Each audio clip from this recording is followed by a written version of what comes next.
Howdy, and welcome to this single scoop episode. I'm your host, OldR, longtime SM Entertainment fan and researcher, and today I'm going to be going over what happened at the SMTOWN online concert that was streamed over New Year's. This year's show was called SMTOWN Live 2023 SMCU Palace at Gwangja, and I'm going to be going over the keynote speech, talk about how this concert was different from last year's, explain the game that was advertised, and discuss my thoughts on all of this. As a disclaimer, I'm not going to give a blow-by-blow of the keynote speech or the concert though, so if you want to watch the approximately 6.5 hour event yourself, I'll leave a link for you in my script. And if you want to see the set list and all of the notes I took, you can look at the bottom of my script, which will be linked in the description of this episode. If you haven't listened to the episode I did on the 2 previous concerts, I will also be leaving a link for that in the description, as I want to avoid rehashing points I've made before.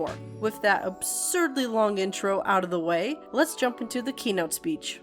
Before the concert, there was a keynote speech called Humanity and Sustainability Movement. This was about what SM Entertainment has done so far regarding the environment, genre expansion, online content with a focus on concerts, and COVID. They then tied it together by discussing why SM as an entertainment company is doing all of this. For about 58 minutes, Lee, guest speakers from academia, and a few idols discussed these topics. As mentioned earlier, I'm not going to list everything that happened, but here are a few things that I was interested in. Regarding the environment, the first point that was introduced had to do with album packaging. NCT Dream's Jaemin presented this section and talked about how Glitch Mode became the first album released by SM Entertainment to be made of eco-friendly materials. He went more in depth by talking about how the repackaged album, Beatbox, used, quote, Forest Stewardship Council FSC certified paper, easily biodegradable soybean oil ink, and was applied with eco-friendly coat paper, unquote.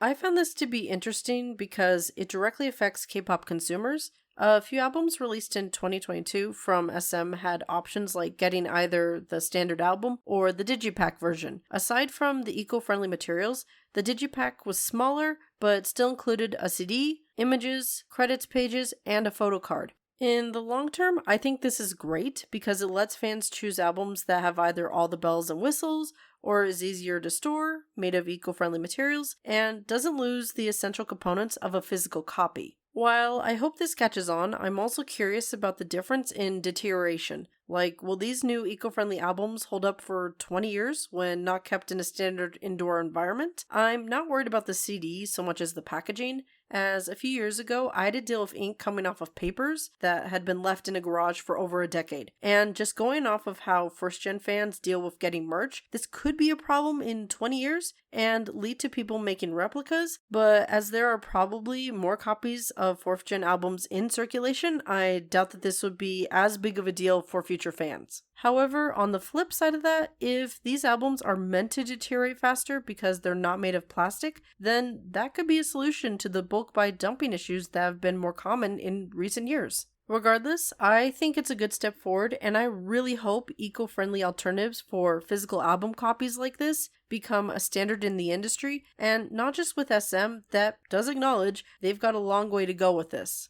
The second topic I want to talk about is SM's tree planting campaign. This was heavily emphasized throughout the keynote and is another connection to the environmental efforts the company wants to pursue. The idea is that outdoor concerts for SM artists would include tree planting events. Since K-pop has a lot of fans all over the world, this would mean that a lot of trees worldwide would be planted. Lee brought up that it would be cool to have events like these, and then a few years later, attendees could go back and see the work they did. Tree planting in particular was chosen because 100 years from now, people might not know or care about the singers of today, and SM might not exist by that time, but at least some of the trees planted today would probably still be there and live on as a testament to the people of today. I genuinely like the idea of this, but I'm curious as to how they would go about accomplishing this. Like, would these be special events or standard? As someone with allergies, I'd have a hard time participating, so how many concerts would someone like me have to sit out? Also, since this would involve interacting with local businesses and possibly governments, would there be a division of SM dedicated to tree planting? Again, I think this is great, and as this is probably in the early stages of planning, I'm sure they've got a lot of details to iron out before offering these kind of events. The final point from this keynote speech that I want to highlight is why SM as an entertainment company is pursuing green initiatives. Isuman plainly stated that by taking these steps now, they're potentially saving their industry in the future because people aren't going to want to spend money on leisure if their planet becomes uninhabitable. And as a number of industries are trying to shift to being more eco-friendly due to consumer demand, SM doesn't want to be left in the dust. However, there's a reason why an entertainment business being involved in big issues like this is important. Entertainment can be very influential, whether it be through music, movies, or even celebrities. Two of the professors from Penn State University who were guest speakers for this brought up that by using K-pop to prioritize, quote, stories and themes that focus on renewal, unquote, this could influence people by supporting, quote, a cultural ethos of reckoning with the climate crisis and not ignoring it, unquote. In addition to them, guest speaker Jae Chun Cho got to the heart of this by bringing up how academic papers maybe get a few dozen views by people in their field of science, but art is well known to countless people. EXO Suho was asked about this, and he talked about how he tries to be a good influence on his fans. As an idol, he's aware that his actions could affect someone beyond just what they do with their wallet. Isuman expanded on this by talking about how SM's theme for this year would be about inspiring people to get involved with helping the environment through activities such as tree planting. This means that music released from SM would have that sort of messaging. However, at the time of this recording, NCT 127's AO has just dropped, and it's got nothing to do with this. So I highly doubt we'll be seeing every title track released this year from SM being about the environment. And even though Isuman mentioned the past during the speech, I think he really minimized how, especially with their first idol group, SM Entertainment was in the business of using music and idols to speak on social issues. There are a lot of companies where it's obvious that they're just doing donations or outreach for good publicity in the short term, but I think it's less gimmicky for SM to be doing it now because of past releases from groups like HOT, who he mentioned offhandedly during his speech. But do I think we're gonna see groups like Red Velvet cuss out oil companies as HOT would have? No, I think that sort of violently charged call to action from K-pop idols was abandoned a long time ago. Now, all of this talk is nice, but considering the feud that's going on right now between Isuman and SM Entertainment, it's possible that all of these plans will be thrown out and continued or future actions proposed during the keynote speech will be voided. But that's all I wanted to discuss regarding the keynote speech, so on to the concert itself. This time, the concert was about 4 hours, which was roughly the same length as last year's. However, instead of 39 songs, this year's had 60. They were able to achieve that time by cutting out all of the short clips they had in the previous concert, which meant that this event didn't have a storyline, which I was kind of sad about. For most groups, they had a live audience, which was nice to see because sometimes they'd show off the crowd and how neat their light sticks were, but they didn't do this equally, and I think they gave the wrong impression of fan club sizes. Not to call out any in particular, but some performances got wide, sweeping shots, while others didn't show any footage that fans were present unless you saw the behind the scenes video. However, there's one group I think couldn't have a live performance because of their promotion schedule, and I assume the collab stages weren't live for that reason as well. Also, Yoo Young-jin didn't make an appearance, which I was disappointed by because his 30th debut anniversary is this year, and he's the oldest semi-active vocalist in the company. Unfortunately, the type of music he's perfect for isn't popular these days, and I think he barely missed the boat for it during his original singing days, so I doubt we'll ever see promotions from him again, outside of one-off collabs he doesn't appear on screen for. Getting back to the concert, another difference is that Shotaro, Sungchan, and the 3 SM rookies acted as MCs. I think this was supposed to be an opportunity to see them all together before their group officially debuts, allegedly, this year. And because of this change, the awkward introductions by artists didn't happen. As for the music itself, on SM's YouTube channel, they've got a playlist for some of the performances, but it's not complete and it's out of order from the actual set list for the concert. Hopefully in the future, they make a giant playlist with every song in order, because I like how the concert transitioned from dance to ballads, solo artists to groups, and all that. But there are about a dozen songs I want to discuss because either they're new or I just want to talk about them. I'm going in order of appearance just to keep things organized. The first one I want to talk about is the title track for the Winter album and the first one presented. The Cure basically sums up the points made during the keynote and encourages people to think of themselves as a remedy that can change the direction the world is going. The music video shows idols of various groups and generations singing in different settings. But to me, the song itself is very bland, and the only thing that makes it stick out are the vocals, as the idols featured in this song each have distinct voices and styles, because otherwise it would not be memorable at all. I looked on Melon because the lyrics felt like something Yu Young-jin would do, but he's not listed in the credits, even though his page links to it. Instead, a ton of other people are listed who I would have expected something better from. Unfortunately, I think it's very possible that this will be the only song about the environment that's released from SM this year. The next song I want to talk about is the 8th one that was performed during the concert. Hot and Cold was performed by Kai, Jeno, Sulgi, and Karina. It's a funky track, and I thought this combination of idols was kind of fun. This song is on the SMTOWN Winter album as well. After this song, the next song to be performed was Beautiful Christmas. It's the second title track for the Winter album and is a collaboration between Red Velvet and aespa. I'm not really a fan of Christmas songs, but I thought they worked well together, and I wouldn't mind seeing another release from them. However, the collaboration for the 12th song was a pleasant surprise, as covers of HOT and Kangta solo songs tend to be hit or miss nowadays. Kangta was joined by Super Junior's Yeowook to sing Polaris, which was Kangta's solo debut song back in 2001. Obviously, they're both talented vocalists, but I don't recall there being a song with just them before. Also, Kangta was playing on a white grand piano, and there were also a few violins and a cello on stage which fit perfectly.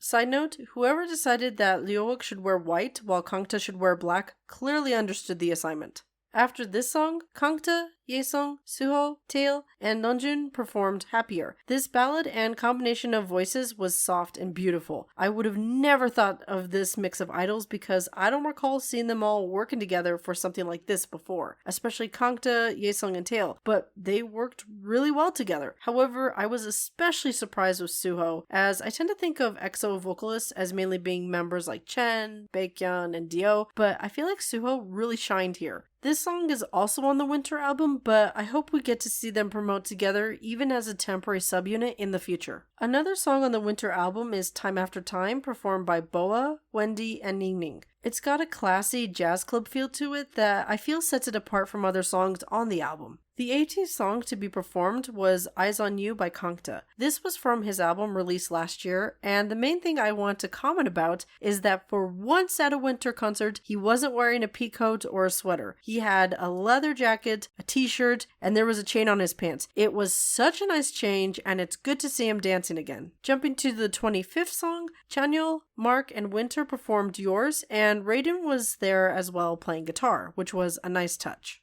This concert also included Zoo, which is probably my favorite collab of SM artists in recent years. Taeyong, Jeno, Yangyang, Giselle, and Henry performed this, and I'm thrilled to see it again. The 32nd song to be performed was Super Junior's Sorry Sorry. I'm not much of a fan of this song, but being able to hear the members singing over the autotune made it so much better in my opinion. It was also during this performance that I noticed how important the lighting was, because they were able to take the same stage but drastically change the mood, and I really respect that. Another delightful surprise during the concert was the debut lineup for NCT U performed The Seventh Sense, which was nice because I haven't seen that in a while. Ten and Taeyong also later performed Baby Don't Stop, which I wasn't expecting either. The final track I want to mention is Hope, because before I heard this year's myself, I was warned by an HOT fan that it was disappointing, but in my opinion, not much changed from last year. If anything, after going back and rewatching both this year's and last year's, I think I was too harsh in what I said last time. My opinion started to change after making some observations on NCT Dream's response to Candy, but that's something I'm still thinking about, and I don't have a good conclusion to discuss yet. However, I do think Hope would have been better if on Changmin's high note, they layered it with Kangta's like Taeyeon and Jessica did in The Boys,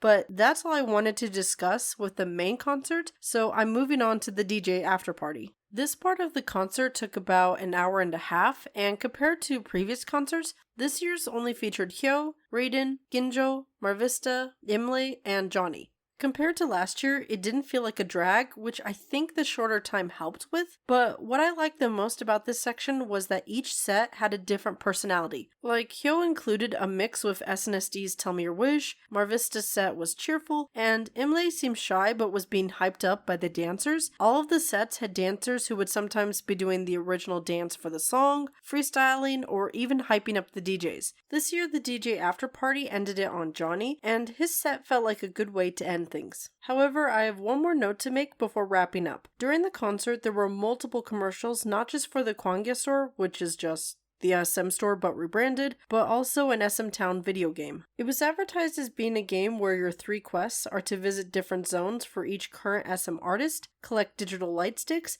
and to visit the Kwangya store, but they didn't really say anything more than that. I decided to check it out, and to my utter disappointment, I found that it's actually a small part of a game/site called The Sandbox, which involves crypto, NFTs, and all that jazz. As someone who doesn't have any interest in that stuff, I was pretty disappointed and only realized what it was after I made an account and had trouble accessing the game, which was when I decided to Google help for it. Suffice to say, I didn't proceed any further, so apologies, but I don't know any more about it. I have no idea if they offered NFTs or required crypto for any transactions, but even if they didn't and just used that platform, I'm still disappointed. Don't even get me started on how they want you to do the verification.